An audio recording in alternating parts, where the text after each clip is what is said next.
श्री गोवर्धनी सार्वजनिक सेवा संस्था आणि सिडको आयोजित नवी मुंबई सांस्कृतिक कला क्रीडा महोत्सवाचे नवी मुंबई पालिका आयुक्त डॉक्टर कैलास शिंदे यांच्या हस्ते उद्घाटन करण्यात आलं। या उत्सवाचं हे 29वे वर्ष असून सलग 9 दिवस या महोत्सवाचे आनंद नागरिकांना घेता येणार आहे। या महोत्सवात महाराष्ट्राची लोककला म्हणजेच लावणी, शालेय समूह नृत्य स्पर्धा, पाककला स्पर्धा अशा नागरिकांच्या कलागुणांना वाव देणारे तसेच मनोरंजनात्मक कार्यक्रमाची मेजवानी नागरिकांना अनुभवायला मिळणार आहे। त्याचबरोबर यावेळेस प्रमुख पाहुणे म्हणून उपस्थित नवी मुंबई महानगरपालिका आयुक्त डॉक्टर कैलास शिंदे होते। या कार्यक्रमाबाबत त्यांनी स्तुती करत महिला सक्षमीकरणाबाबत संबोधन केले।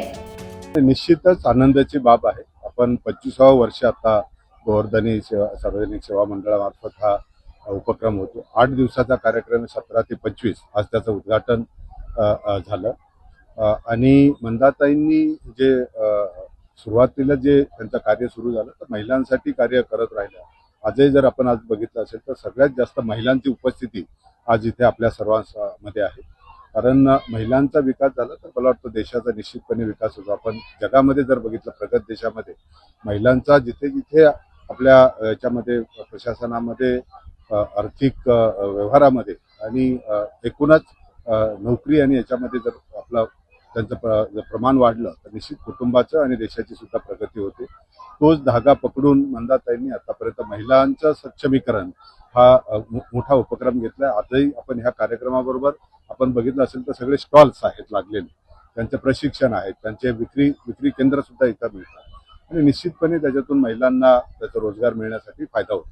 सर, आता तुम्ही मगाशी भाषणामध्ये व्यक्त केली की लखपती दिदी, त्याबद्दल महापालिकेकडून काय सहकार्य? निश्चितपणे आपण जर बघितलं हा लखपती दिदी आपण आता सुद्धा महिलांना रोजगार उपलब्ध होण्यासाठी प्रशिक्षण आणि आपण देत असतो। त्याच्यामध्ये काही अर्थसहाय्य सुद्धा आपल्याला द्यावे लागत असतात, आताही दिले जातात।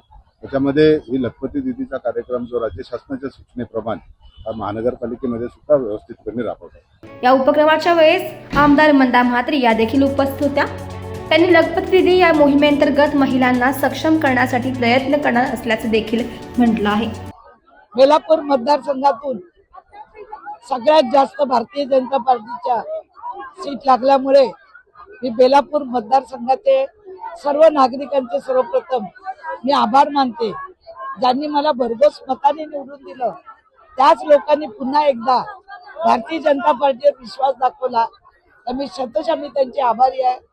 त्यांच्या मनात ज्या काही योजना आहेत, जे काही कामं आहेत ते आम्ही निश्चित स्वरूपात पार पाडू असं मला सांगावंसं वाटतं। गोवर्धनी महोत्सवाचं आयोजन केलेलं आहे। इतक्या वर्ष तुम्ही या महोत्सवाचं आयोजन करताय, उत्कृष्ट असा प्रतिसाद भेटतोय, विशेषतः महिलांची उपस्थितीवर आहे।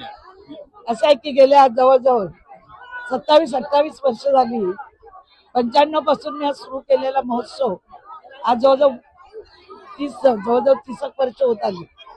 तोपर्यंत अविरत चालू आहे। महिला येतात, उद्यापासून लावणी महोत्सव आहे। आपण सगळ्यांना आव्हान करा की निश्चित ज्या ज्या तरुणांना पुरुषांना लावणीची आवड आहे त्यांनी निश्चित यावं असं मला सांगायचं। लखपती दिदीसाठी तुम्ही काय आव्हान कराल? लखपती दिदीचं माझं काम चालूच आहे। अनेक लोकांचे फॉर्म भरलेले आहेत आणि त्यांना कसं स्वयंरोजगारातून त्यांच्या हाताला त्यांच्या कुटुंबाला आधार मिळेल हे मोदीजींचं आणि देवेंद्रजींचं काम मी पुढे नेण्याचा प्रयत्न करत आहे।